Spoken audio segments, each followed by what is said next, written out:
Welcome to Independence, the FIEC podcast. My name's Phil Topham, Executive Director of the FIEC, and it's time for our dive into the news. And with me as ever is John Stevens, our National Director. Hello, John. Hi, Phil. And Adrian Reynolds, our Head of National Ministries. Hello, Adrian. Hello, and big news, Phil. Go on. We've not been cancelled by Spotify. Indeed, we are still here. We still have our multi-million-dollar deal with Spotify, unlike How do we another do podcast. I don't know. Unlike another podcast that has gone off Spotify in this past Perhaps if couple we were of more weeks. banal, we might get cancelled. Or indeed more listeners. Very good. Let's start with what we've been up to, as we tend to do. John, you and I were up in Sheffield this past weekend. Just tell us where you were and what you were doing. Yeah, we were preaching at special searches for church services for kind of New Hope Christian Church, which is an FIEC church, joined FIEC a number of years ago.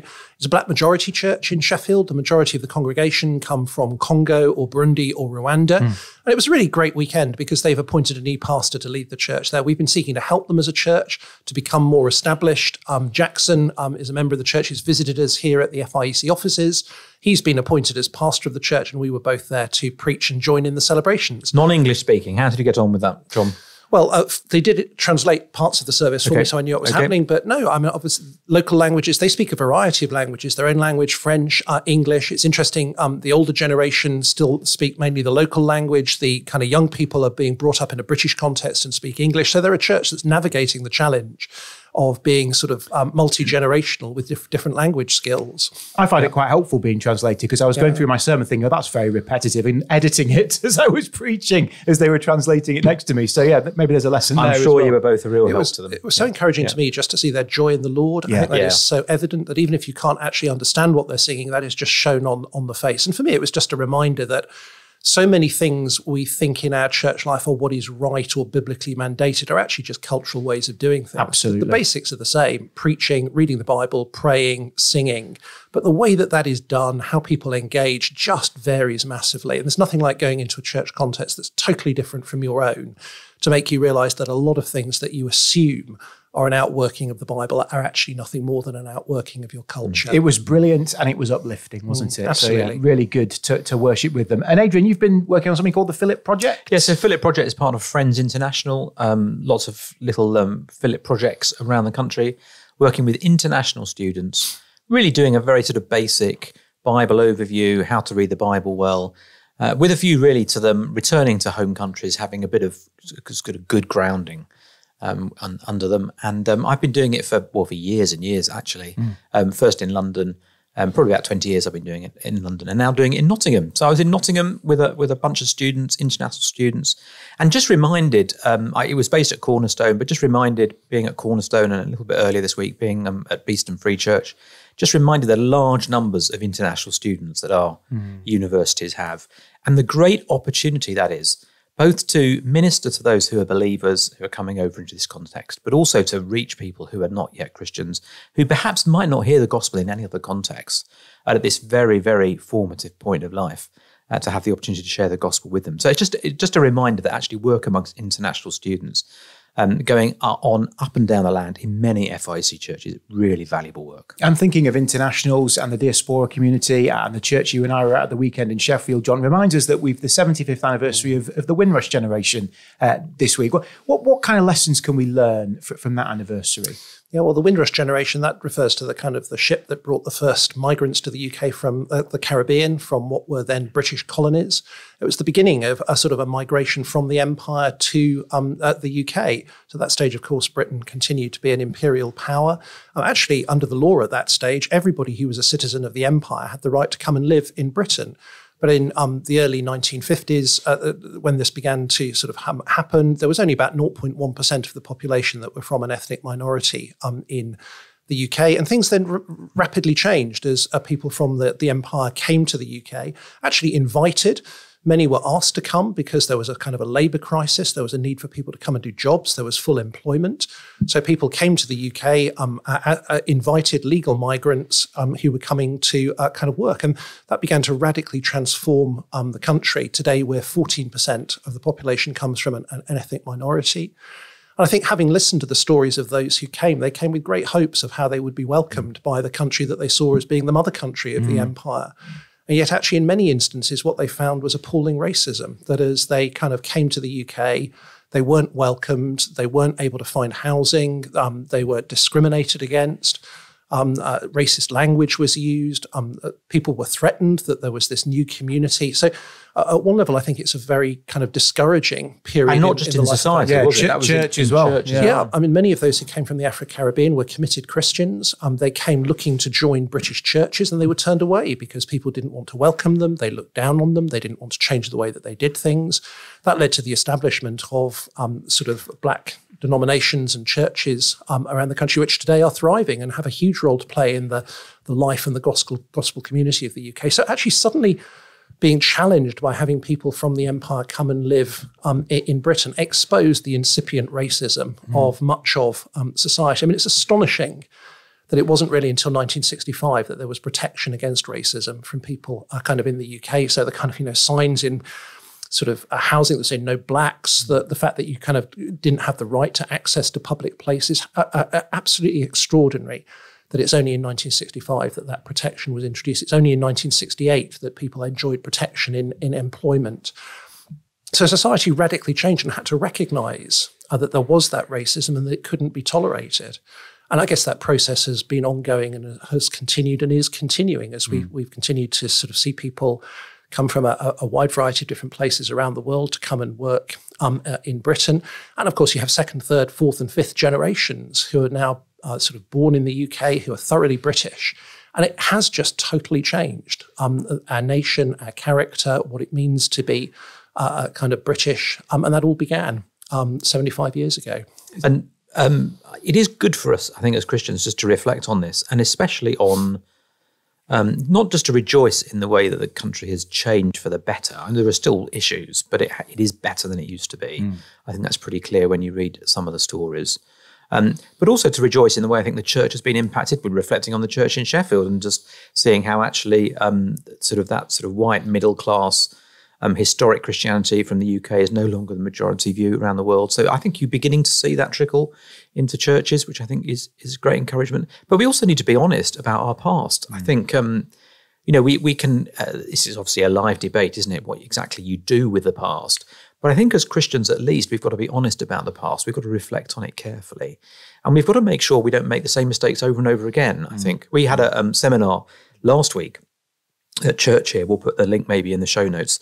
You need a strong pot of coffee for an hour and a half. But it was a good hour and a half together reflecting on just on racism, what the Bible has to teach about it, how we've got to where we've got to. And I think there's lots to rejoice in. There's also lots to repent of. And we've got to be clear about that. And also just in this last week, actually, a book's been published. I forget the author's name. John might remember it, but I've forgotten it, I'm afraid, called We're Not America. Just reflecting that actually the racism that has blighted the UK is not quite the same as the racism that has blighted America. And we've got to be careful of introducing those overseas models. And so it actually inadvertently ignoring our own problems and just bringing in new ones, which is quite an interesting idea to think through. So I think we have got to think clearly as Christians, and the gospel allows us to do that because there is forgiveness, there is reconciliation. So we can think honestly about the past, and we can reflect on what we've got wrong and make sure that we don't make those mistakes with the Lord's help in the future. Is what that difference is that in the States, most of the African-American population were slaves who were transported to the States into the country. Most of the migration to the UK has been willing and voluntary. But we shouldn't forget that actually Britain did practice slavery. We can think that that's an American issue. Actually, sort of Britain transported huge numbers of Africans to the Caribbean to work on sugar plantations. So in a sense, it was off our shores, but it was just exactly the same. And the fact that Christians were instrumental in the abolition of the slave trade doesn't kind of, doesn't negate what went before that. Absolutely. And Christians justified slavery on a whole variety of simply appalling reasons, which we kind of unpack in that kind of session. So I think we need to face up to our history. It also reflects on the present, that today we have large migration to the UK, something like 600,000 net migration a year.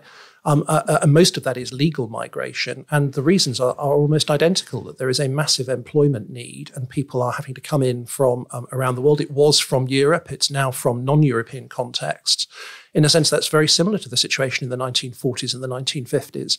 And again, there is a hostility on the part of a section of the population towards those migrants who are coming perfectly legally to be able to do jobs. And we must remember that the gospel is all about reconciling and bringing people together from a diversity of different kind of cultures, nations, ethnicities. That's what we need to be demonstrating and practicing. Just linked to that, a couple of weeks ago on the podcast, we talked about the new laws on homosexuality in Uganda. Interestingly, that's been linked to colonialism, hasn't it, this last few days? John, just walk us through what's been said about that and how we should respond to it. Well, we talked about that on our last podcast. In Uganda, some new laws have been introduced that have introduced sort of harsher penalties for homosexual behaviour, including for consensual adult homosexual kind of activity. That was supported by the Archbishop of the Anglican Church in Uganda. And that's prompted a reaction to those who feel that the Bible doesn't say that we should be imposing criminalisation of homosexuality, even more so kind of harsh penalties for homosexuality. The Archbishop of Canterbury responded by pointing to kind of resolutions of the Church of England at its Lambeth conferences, in which, whilst upholding the traditional biblical teaching about sex being only for sort of men and women within marriage, at the same time wanted to sort of avoid stigmatising people who were kind of homosexual and mistreating them, homophobia. And he was arguing that this kind of support from the Archbishop of Uganda was inconsistent with that kind of Anglican position. Since then, the Archbishop of Uganda has responded effectively saying Justin Welby has no moral authority to speak on that issue because of his support for blessing same-sex marriages, and his leadership of global Anglicanism is kind of been called into question and rejected by the GAFCON movement. And GAFCON has issued a statement, again, to similar effect in support of the Archbishop of Uganda. But it's been interesting how other evangelicals have been responding. So here in the UK, the Church of England Evangelical Council, which is the largest kind of body representing evangelicals within the Church of England, has issued a statement saying that they oppose the criminalisation of consenting gay relationships. In Sydney, the sort of Diocese of Sydney, which is one of the most conservative Anglican dioceses around the world, and the Archbishop of Sydney is a vice chair of GAFCON, they have issued a statement in which the Archbishop of Sydney has said that they do not support the criminalisation of homosexuality. So there's obviously a debate going on there amongst those who are part of the global Anglican sort of movement.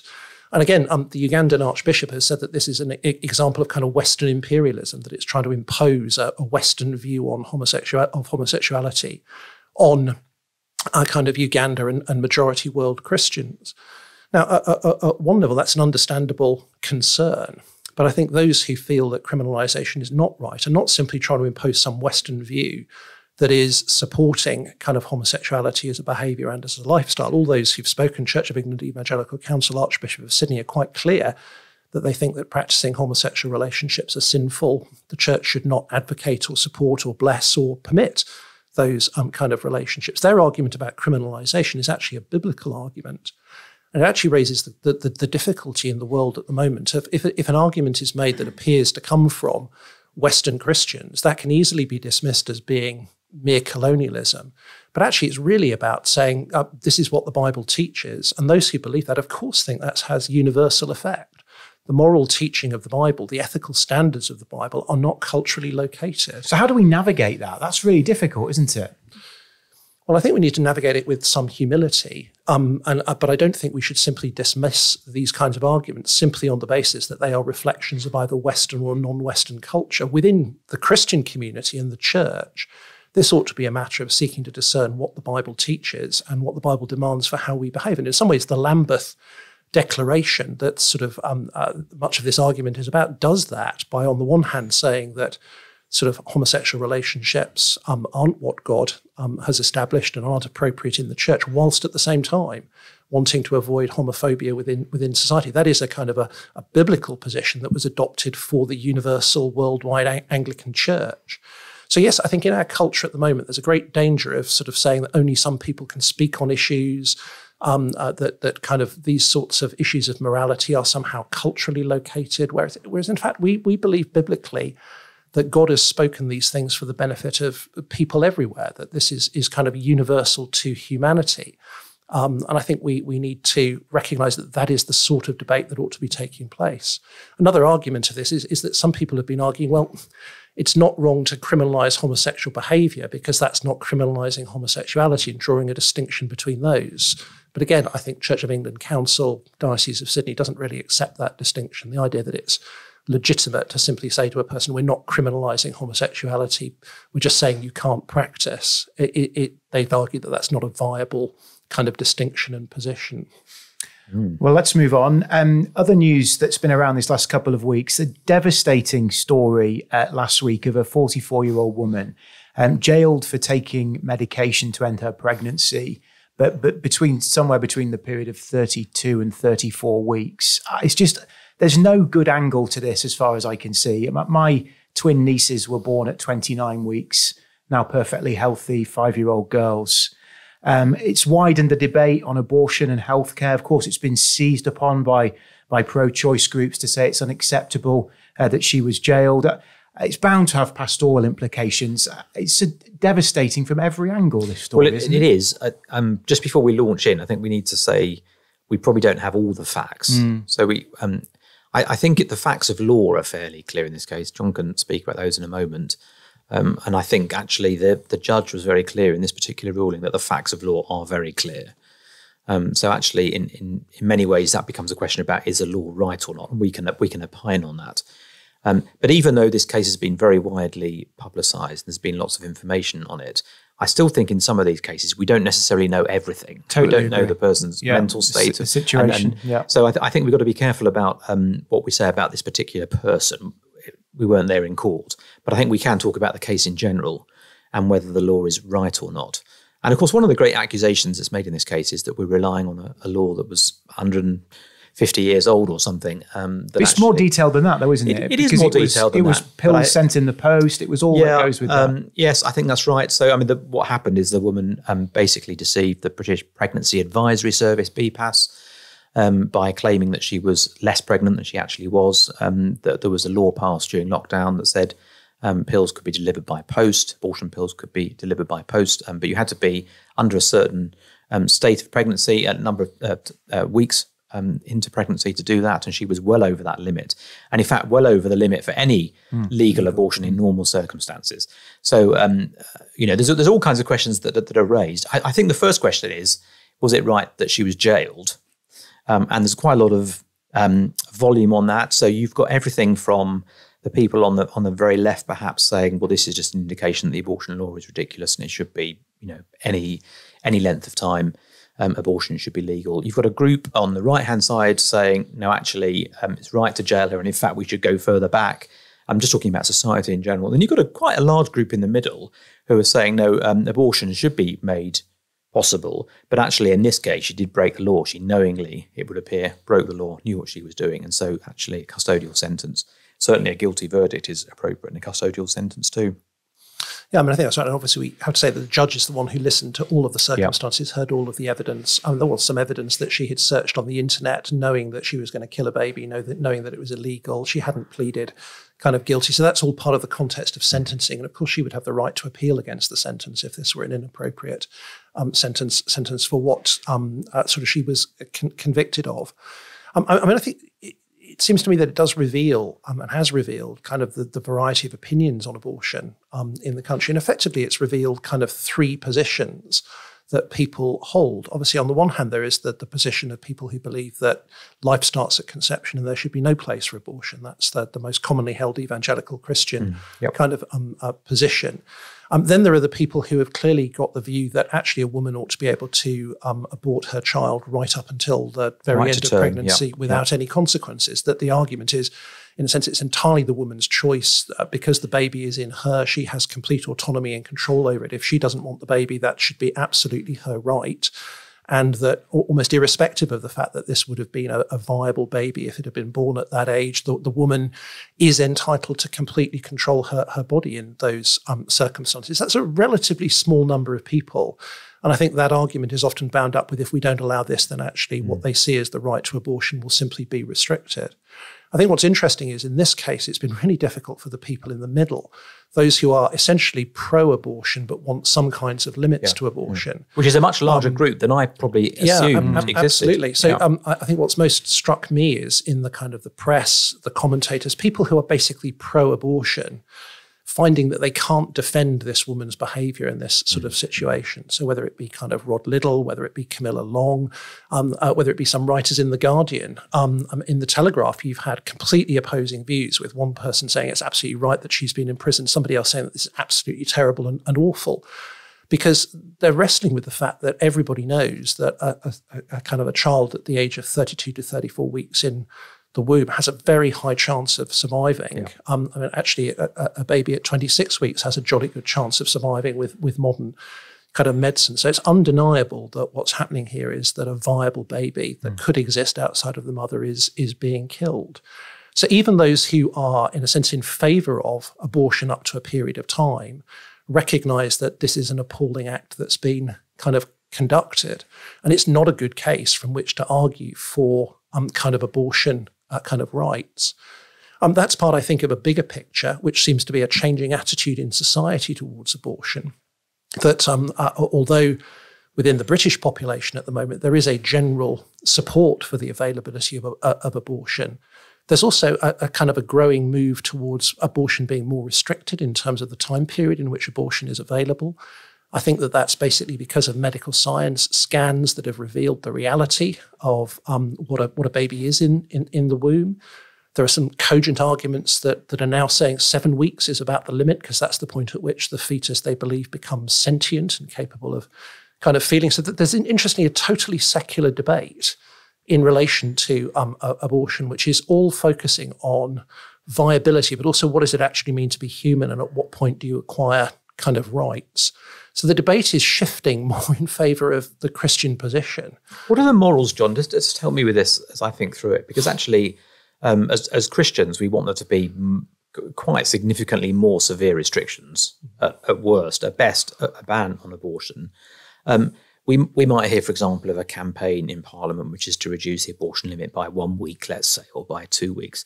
Should we be kind of full out campaigning for that? Isn't that somehow kind of giving up on our ultimate destination?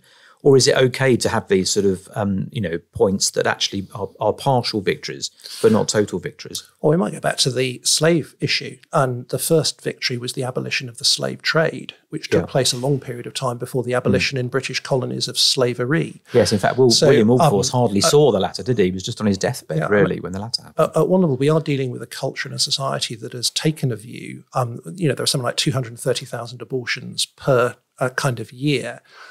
It's unlikely that our society, and we live in a democratic society, is going to suddenly change its mind on abortion kind of overnight. So I think there's a multifaceted strategy here. It's not wrong to want to seek to reduce the numbers of abortions.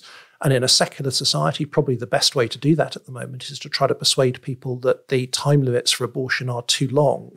That, of course, is part of a bigger argument about whether the fetus is a human being who has rights. At one level, that's a massive argument to be won for people. I think that is founded on some religious convictions about what it means to be human, which are totally different from materialist, evolutionist understandings of what human beings are.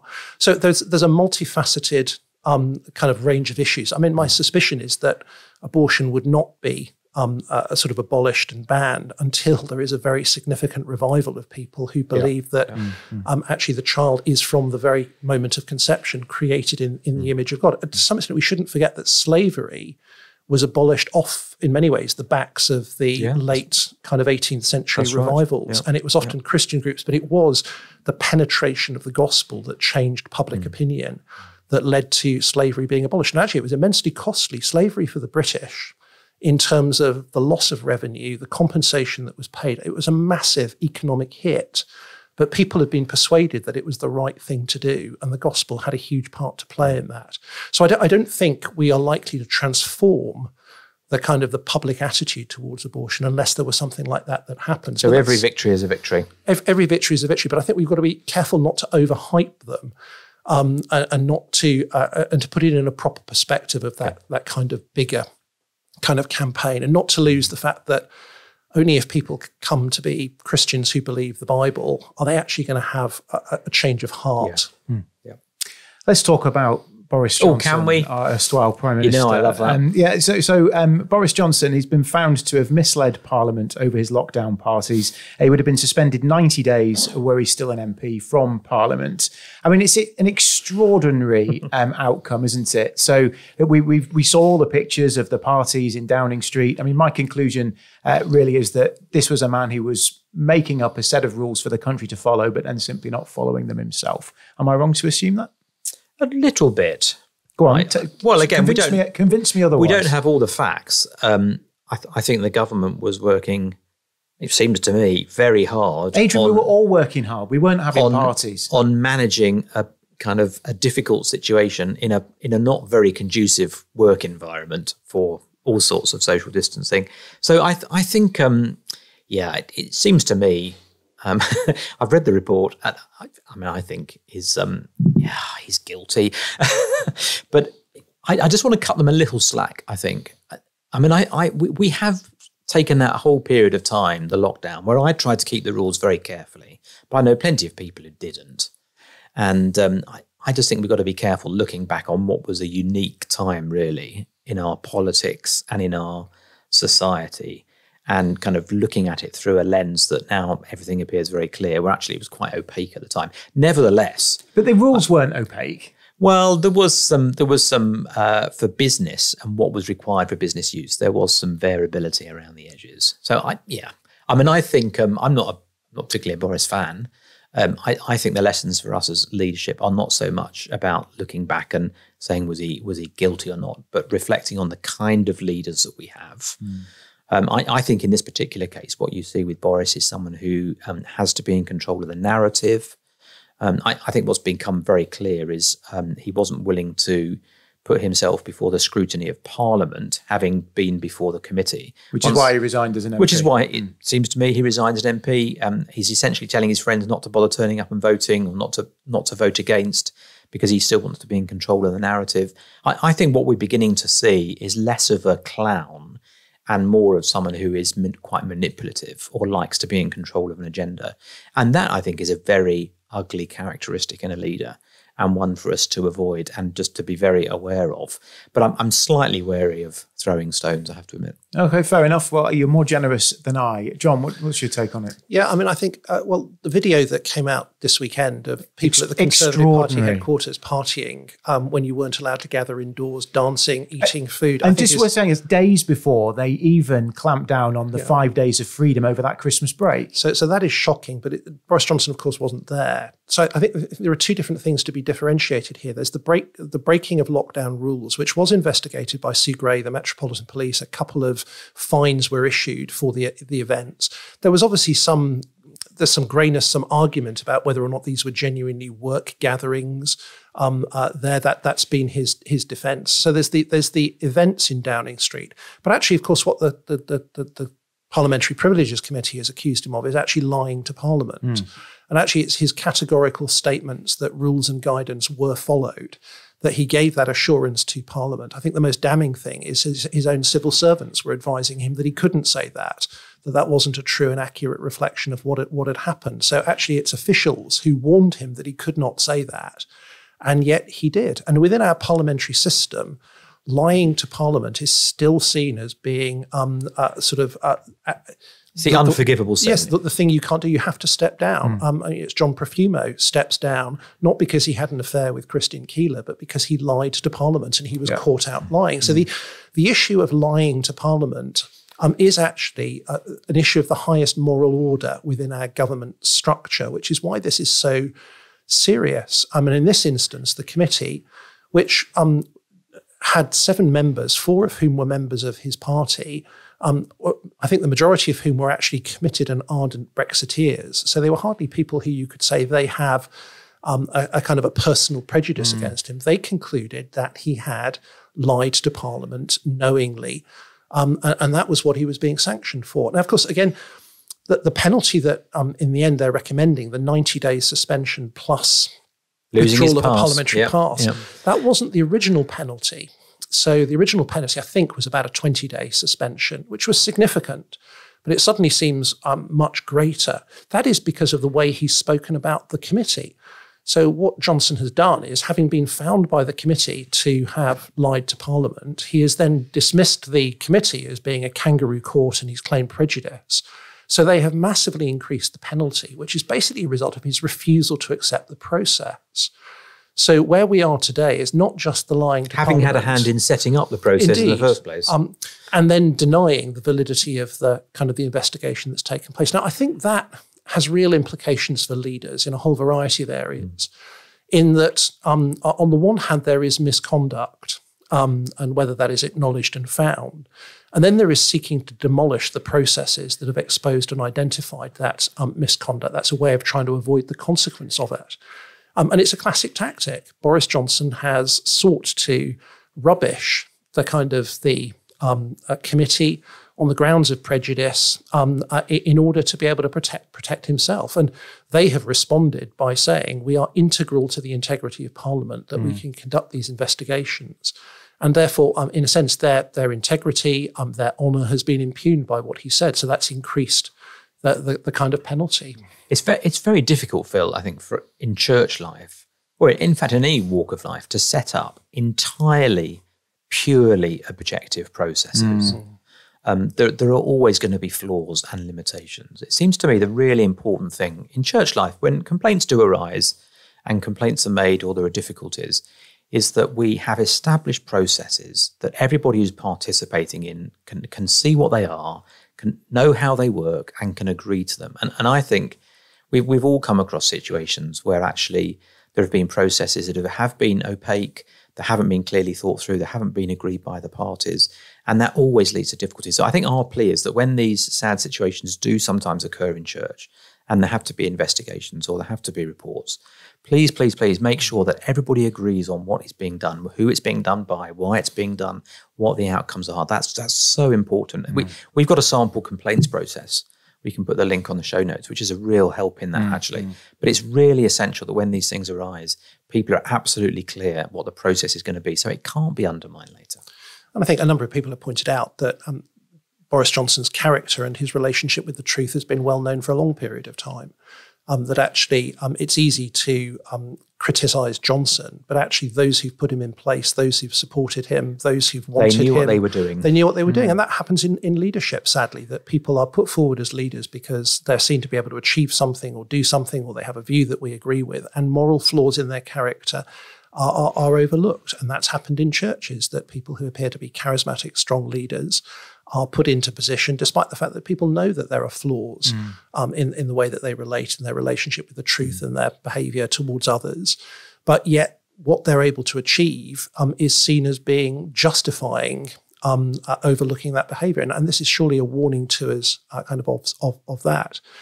And I think from a gospel perspective, every human process of investigating is flawed. There can be a lack of knowledge, there can be a bias, there can be a sort of not an impartiality. It seems in some ways here Boris Johnson was able to kind of resign to try to avoid the consequences of that. Well, the Bible tells us that ultimately God will judge everyone. There will be no escape from his judgment. And because he is omniscient and knows everything, because he is utterly impartial, there'll be no escaping his verdict. His judgment will be absolutely fair in the light of all of the known facts. And actually at a human level, we were thinking about in relation to this abortion case, humanly, we never know absolutely everything. We never know all of the thinkings of a human heart, all of the circumstances on someone. We're never completely free of prejudices and preconvictions in the way that we judge. But we can be absolutely confident that will not be the case with God, which is why his judgment is the point at which right is done. In this life, we can only partially aspire towards right.